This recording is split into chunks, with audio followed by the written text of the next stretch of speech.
저는 이번 한 주 매우 중요하고 의미 있는 한 주였다고 생각합니다. 매우 중요하고 의미 있는 한 주인데, 이것은 윤석열 정부만 놓고 볼 문제가 아니다. 어떤 면에서 87년 이후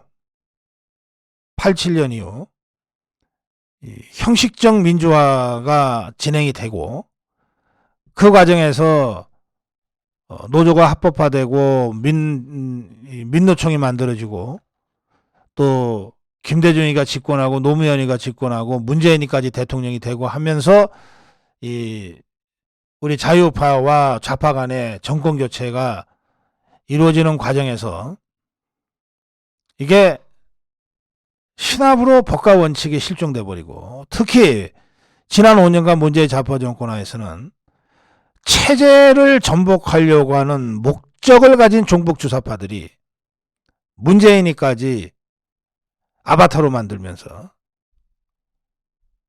대통령실에, 내각에, 또 문재인 정권의 집권당인 더불어민주당 안에 요소에 포진해서 법을 완전히 무너뜨리려고 했던 그 참담한 시절이 있었지 않습니까?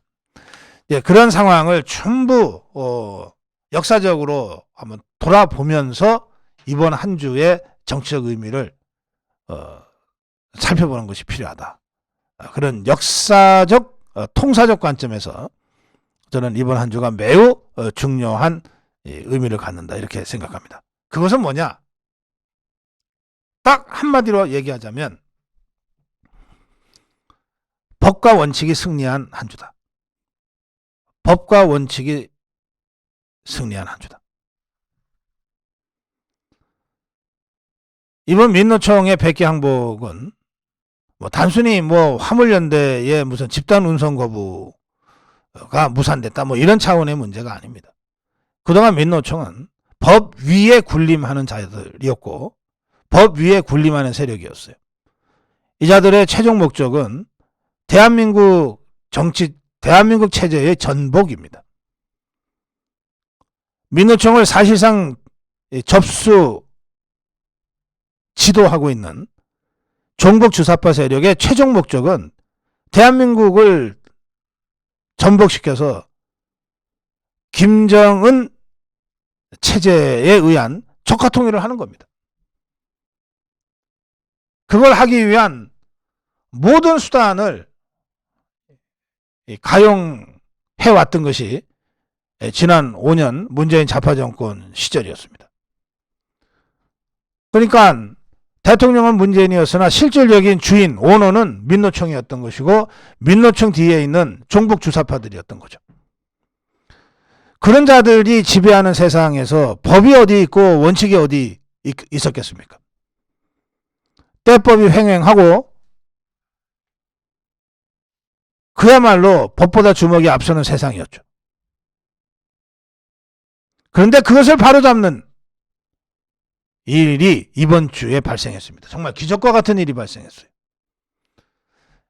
화물연대의 집단 운송 거부가 보름째 계속되고, 그리고 민노총이 이 화물연대의 집단 운송 거부를 지원하기 위한 정치적 총파업을 선언하고 결행했어요. 전국 15군데에서 총파업 전진대회를 열고,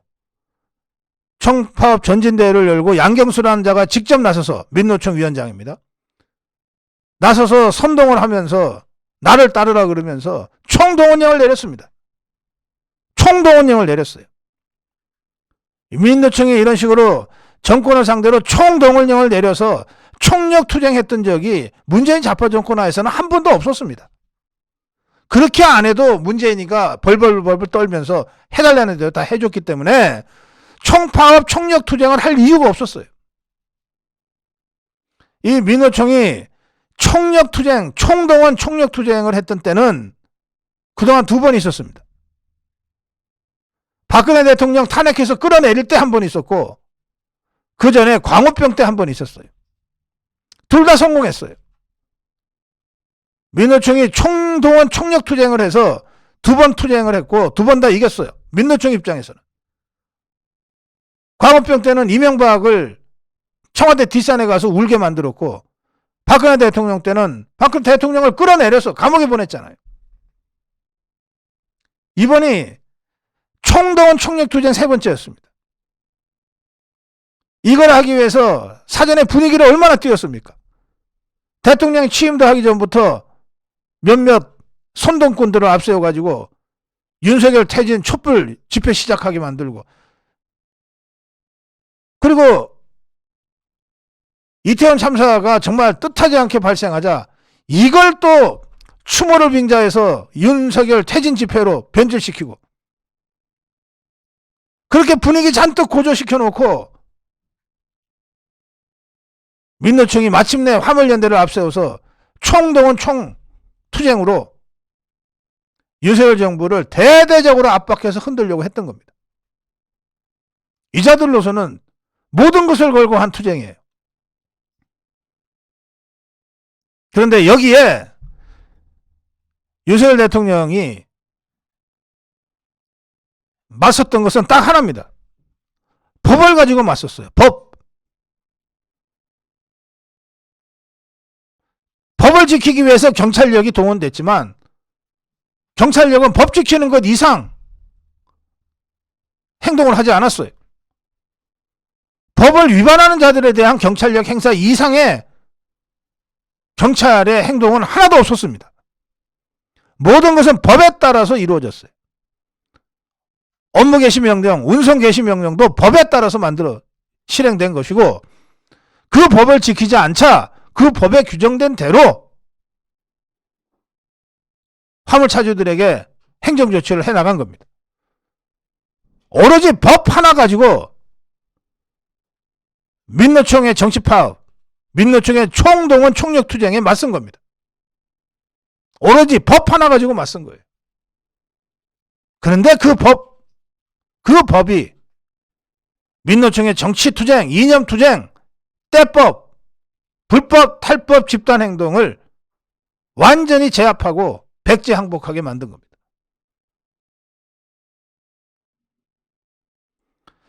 법이 승리한 한 주였습니다. 오로지 법에 의거해서 종북 주사파, 좌파들, 민노총의 때법에 대응하고 이들의 불법 탈법 행동에 대응해서 완전히 무릎 꿇리고 백기항복하게 만들었어요. 이게 윤석열 대통령의 리더십입니다.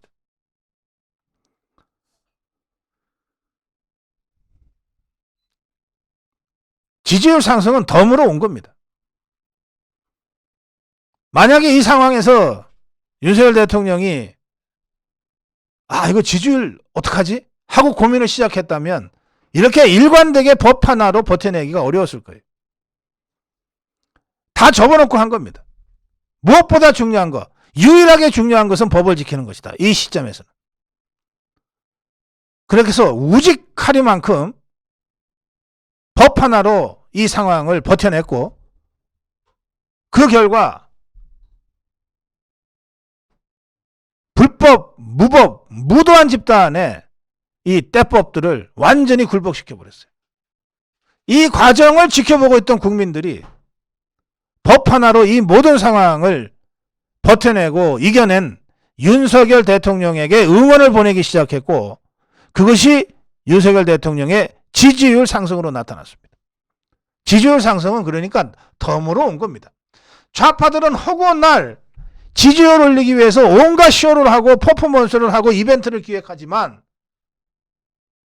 윤석열 대통령은 일체의 퍼포먼스, 일체의 이벤트, 일체의 쇼잉 없이 오로지 법 하나 지켜나가면 된다. 그 결과가 지지율 상승이라고 하는 덤까지 오게 된 겁니다. 지지율 상승은 이렇게 오는 것이 정상입니다. 열심히 일을 했더니 돈이 벌리더라. 진정으로 대했더니 친구들이 생기더라. 법을 제대로 지켰더니 국민들이 지지가 오더라. 이래야 이게 제대로 된 지지율입니다. 단단하게 다져진 지지율입니다.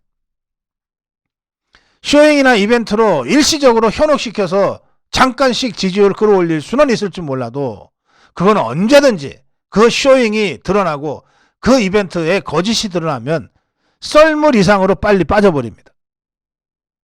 그러나 지금 윤석열 대통령의 지지율 상승처럼 법을 지키고 원칙을 지키는 데 대한 국민적 지지가 하나하나 모여서 지지율 상승으로 오는 거라고 한다면 웬만해서는 이게 다시 흔들리지 않습니다. 단단하게 다져지면서 올라가는 지지율입니다. 열심히 일했더니 돈이 따라오더라. 진심으로 사람을 대했더니 친구들이 생기더라. 이런 식으로 대통령 국정을 해나갈 때 법을 제대로 지키고 원칙을 제대로 지키고 진정성을 갖고 국정 운영을 해나갈 때 지지율 상승이 따라오더라. 이것이 가장 건강한 지지율 상승입니다. 이번 한 주는 종북주사파 민도총의 때법, 탈법, 불법에 맞서 윤석열 대통령의 원칙이 승리한 한 주였고 윤석열 대통령의 이 우직하면서도 담대한 리더십이 빛을 발한 한 주였고 지지율 상승은 그에 따라오는 보너스 같은 덤이었다. 이렇게 정리합니다.